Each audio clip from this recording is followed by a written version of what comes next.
I picked plenty of pant pockets, had a hand at hitting hellspawn, suffered several sour setbacks, sadly slain. Still I stayed strong, there's one meager-minded monster that drops all the ores I'm missing. It's time to thrash thousands of thugs in Edgeville until I'm 50 smithin'. Hello everyone, I'm Frosty and welcome to episode 3 of my Xtreme Onechunk Iron Man starting in Edgeville. Before we begin, I've got a few things to address. Let's talk about Soul Wars. Several people have asked me why I haven't mentioned it at all as part of our goals for Edgeville, and that's because it's in a different chunk.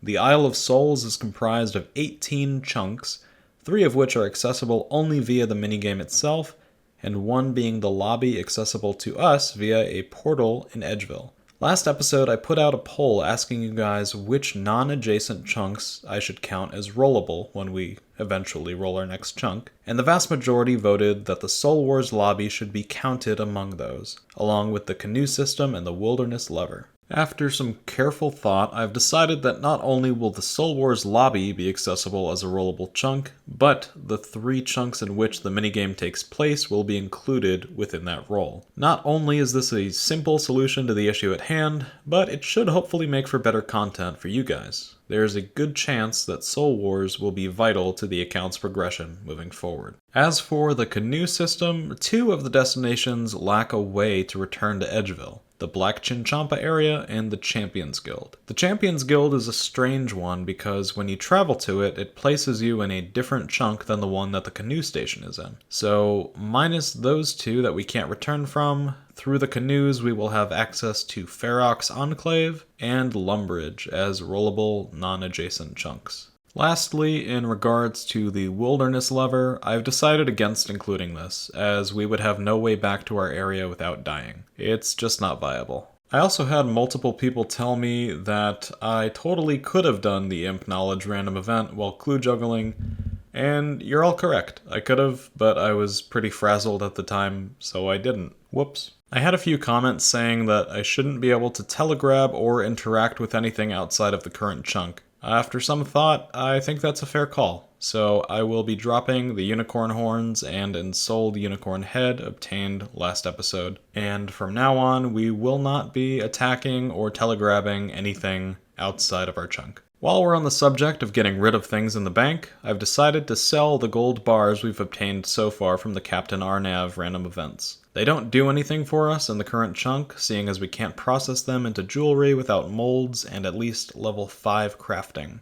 In addition, having them in the bank turns Barbarian Village into a very dangerous chunk with a level 70 crafting requirement, which I'd prefer to avoid until we have at least a more sustainable way of training crafting. As it currently stands, if we roll Barbarian Village as our next chunk, we will be required to train all the way to 43 crafting to cut our diamond, using nothing but clay from imp drops and the few gems we've gathered from random events. And doing that all the way until 70 crafting would not be ideal. On a similar note, I will not be getting rid of the mithril ore. You guys voted super against dropping it or getting rid of it in any way, and I agree with you. Although I regret ever taking the maze random, to be honest, I'm not going to back down from the challenge. Pickaxe or not, I am going to get 50 smithing within Edgeville. As many of you have said, my math last episode regarding how many thugs we would need to kill to get the ores for 50 smithing was a bit off. I'd need to kill a bit less than I predicted, but still hell of a lot. And as we quickly approach the amount of copper I'll need for 15 smithing, I can't exactly justify spending all of my time killing men non-stop for easy clues in hopes of getting a pickaxe. So, here it is. Here is my 2-step Edgeville Chunkman Thug Man clue plan. Step 1. Kill thugs until we receive an initial Edgeville step. Step 2. Kill men while clue juggling for subsequent steps. There we go, that's it. This ensures that we spend as little time killing men as possible while still working towards our thug ore grind without completely giving up hope on a second Edgeville clue completion. And now that I've talked your ear off yet again, here's the actual episode. I hope you enjoy. There we go. Got ourselves the zombie mask. We now have the full zombie outfit. Oof, only 65 reward potential, so let's hope we get something good. Oh, it looks like we got a pretty fat stack of chaos runes. I think we only had like 60 before this.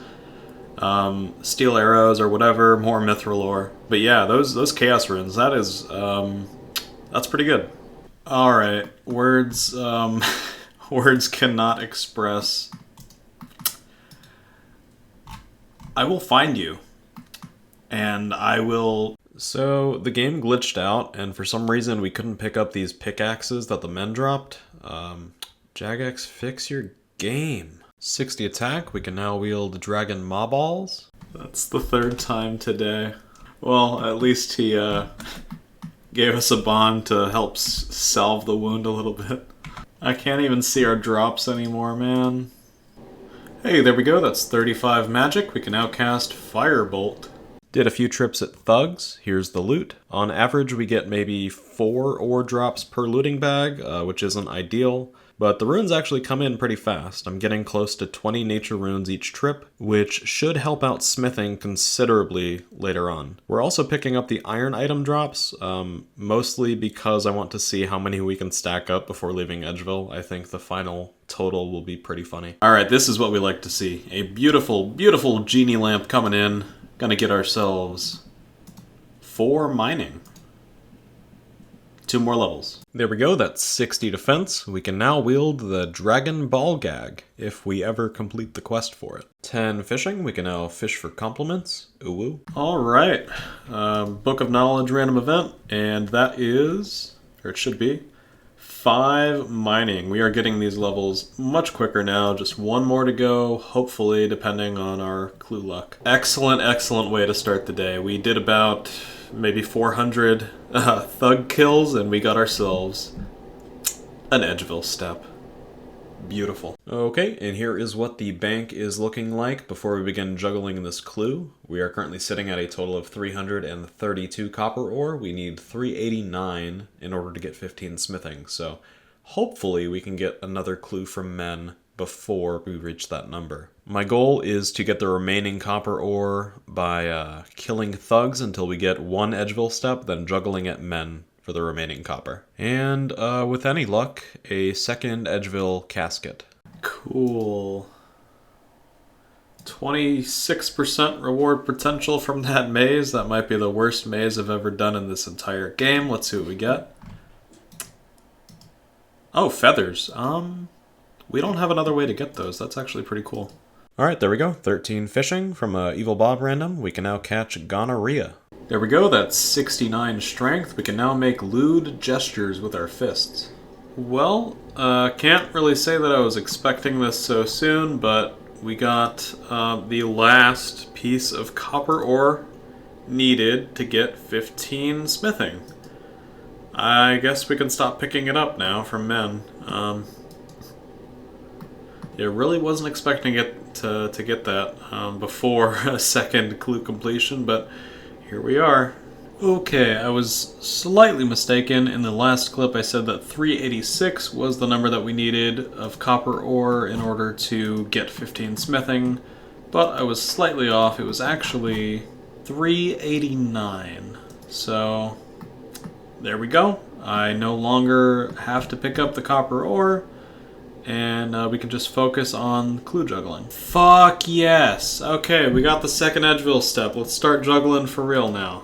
33 clue steps it took to get here. 3,451 men kills. Holy shit. 70 strength. Wow, we have been here for quite a while. Got a total of 51 easy clues from men today. That was kill number 5068. Currently juggling 2 easy clues in our area, and we're about to hit the gamer log. It's 2 a.m. and I'm tired as hell. So, unfortunately, we are going to have to attempt a 2-step easy clue yet again. Fingers crossed. I'm going to be honest with you, I'm very, very anxious right now because we spent quite a while trying to get a third clue. And this is kind of make or break. I'm not sure how many more attempts we're going to do after this, so...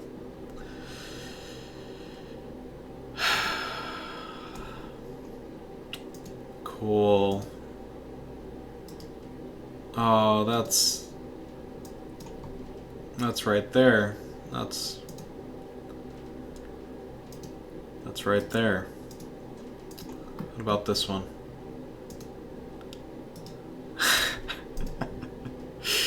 And that one's right there. Awesome. Very cool.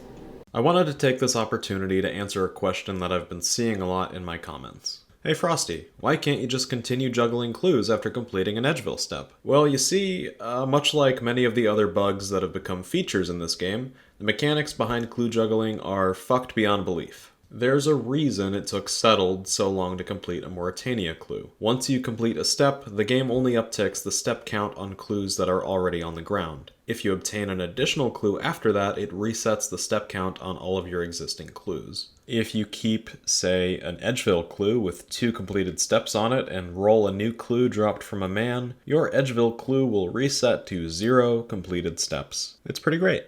Wow, okay, so with this genie lamp, we got ourselves 6 mining. We can now wield steel pickaxes. That's huge. So pending whatever we end up getting from a casket, I think we're gonna stop lamping mining now. I think, if we do end up getting a black pickaxe before we get a steel one, that's fine, we'll lamp it then, but for now I want to focus on lamping agility next. But yeah, that's amazing. 6 mining without ever actually mining. Bro, this is actually the first time we've gotten this step. This is the Vanica step. We just got it from a thug. Nice. Not only did we get an Edgeville step, but we also got a nice stack of over 1,000 nature runes now. So that's going to come in handy when we start superheating ores. Oh my god, that's so early. We just got a second Edgeville step. That didn't take any time at all. That was like literally the 3rd clue after that last one. Holy shit. Maybe I should go for a 3rd. Alright, so I am very tired. It has been about 3.5 hours since I received my second Edgeville step. And, yeah, we're not quite at the gamer log, but I'm gonna go ahead and try it anyways because, as I said, I am very tired and, I can't keep doing this to myself. Alright, this is our first step using Vanica, so hopefully this means that we get the casket. I'm extremely nervous. We're gonna talk to him and he's gonna probably not give us the casket. Let's check it out.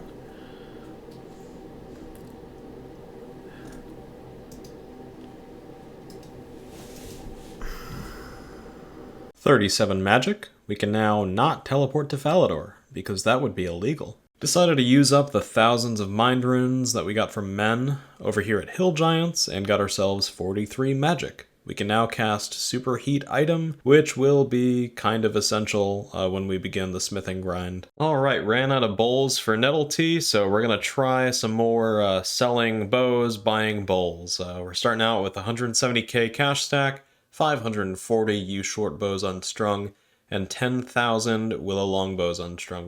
We did fletch 3,000 more exactly. So let's get started. Alright, and this is going to be the very last of our current stack of willow longbows. I decided to stop hopping worlds and buying bowls because we have over 1,000 in the bank right now, and I think that's going to be plenty. But yeah, 466k cash stack, really not too bad, honestly. And we'll be getting a whole lot more once we start fletching our U-logs into longbows. Oh shit, okay, we just got a genie random as we finish this inventory. And check it out. 10 more agility experience. Level 2 agility. Oh, that is beautiful. And there we go. That is the last willow log that we will need to cut for a very long time, unless we need to cut one for some reason or another in a later chunk. Because with these last 9 willow logs, we now have exactly enough willows to get us to both 60 fire making and 70 fletching. And from 70 fletching, we will be just going with yews because we're going to need a crap load of money for that Edgeville respawn.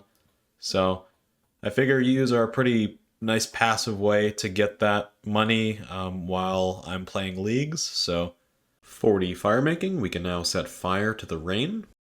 50 fire making, we can now fire Frosty by the way. All your channel are belong to us. Assimilate. Assimilate. Assimilate. 15 fishing, we can now fish for additional pylons. And there we go, 69 fletching. We can now fletch Bofa. Alright guys, let me show you the strats here for the fishing event. So you just right click when she tells you where the statue is, and click walk there, and boom. You don't even need to remember the pose, it's just right there. And there we go, got ourselves all the way to 17 fishing. Alright, here we go, last 2 willow logs fletched on the account, and there we go, 70 fletching. We can now fletch ourselves yew longbows. That 5 mil that we need for that respawn looks a lot more attainable now, actually. Wild Mudcup appeared. Alright, I couldn't think of a better spot to light our last inventory of willow logs. Here we go, the last 3 willow logs that we need in order to finish fire making for this chunk.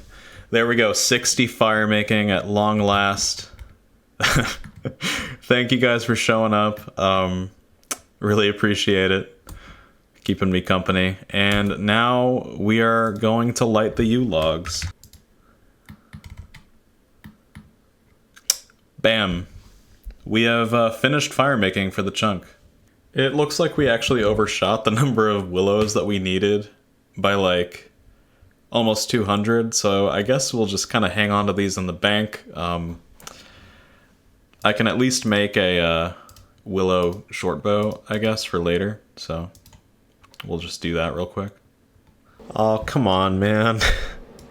Shout out to Chunkus Lad, aka CJ, aka Biggest Dickus, for giving me some nice scenery over here while I'm gathering yews for the fletching grind. Much appreciated. Alright, just finished up our last inventory of yew logs for this episode and for the fletching grind, so let's go take a look at the bank. 2,158 yew logs obtained. Now we just gotta fletch them all into longbows. Okay, here we go. Very big moment for the account. 72 fletching. We can now fletch yew shields, which we're gonna do real quick. Let's just make one of them for now. And there we go. We have completed our fletching grind for this chunk. Let's try this thing out. So yeah, compared to the iron kite shield, it's actually got... So it has higher magic defense, which I think kind of goes without saying. The iron kite shield has negative magic defense. But it also doesn't have negative attack bonuses at all for ranged or magic, so this could be a good offhand when we're using magic or a crossbow or something. Alright, that's the last of our yew longbows, and we end with a stack of 788,000 coins. Not bad. We might be able to afford some cat ears for the waitstaff of our Femboy Maid Cafe. And maybe some dental, but definitely the cat ears. Alright, here we go. 40 prayer. We can now flick the other thing. Haha, look at that, we're flicking the other thing. And there it is, after trying several male enhancement products, we finally got the longbone. Okay, and here we go, that is 41 prayer. Nothing too significant, but it is probably going to be the last level of this episode. And with that, episode 3 of the Edgeville Chunk Man comes to a close. As always, here are our stats to wrap things up. We did a surprising amount of progress this episode, finished up a couple of grinds, and I think the account is in a pretty good position to move forward. Here are our music unlocks. I don't think we accidentally unlocked anything new this episode, thankfully. No one's really asked for it, but I figured I'd show it off. We've played a total of 13 days and 6 hours as of the recording of this video. Pretty good amount of time, not nearly as crazy as some of the chunk accounts I've seen out there, but respectable. And here's our bank, worth just over 10 mil now, looking pretty good. The vast majority of this nature rune stack came from thugs, which is pretty cool since we're gonna have to kill a crap load of them over time. I expect this to be a very respectable stack of nature runes by the time we leave this chunk. There's that tab. I prepped all of our short bows for whenever we get to spin some bowstrings. I've been collecting all of the kebab randoms, the strange fruit randoms, and the sandwich lady randoms, just to try to get some variety of food here that isn't nettle tea or rat meat. Actually, we're pretty low on rat meat. I should go get some at some point. And here's the herbs. The herbs, pretty solid collection of herbs. 666 ranars. That's a little spooky, but pretty nice also. 4.5 mil almost of ranars. And yeah, these are all of the iron and coal ore that we've obtained from thugs this episode. Honestly, a lot lower than I would have liked, so I really am hoping we get that pickaxe soon. And here's our just miscellaneous tab of PVM drops and such, and here's our random event log. And this is pretty much where I'll be for the next couple of weeks, as I'm playing through leagues and recording footage for hopefully some more regular videos for you guys. Pretty good majority of you do want leagues content from me, so I'm gonna try my best to make it interesting, make it fun. And I'm hoping by the time I'm done AFKing here and playing leagues, I will have enough views to hopefully get the Edgeville respawn, because, spoilers, next episode, we're gonna kill Obor, and I expect to die a lot, so I would really prefer to have that respawn so that dying is a little less painful.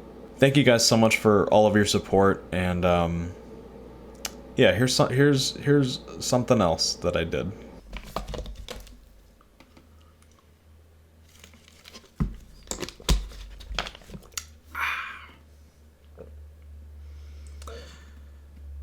Face reveal, it's probably super underwhelming, but everyone's got a face and this one's mine. I hope you enjoyed your stay, thanks for making it to the end. Goodbye for now, I'll see you all next time. Subscribe. If you want, you don't really need to. There's like no pressure or anything. It would just make me feel pretty cool. You'd be pretty cool. Hope you guys enjoyed the video. Thanks, bye.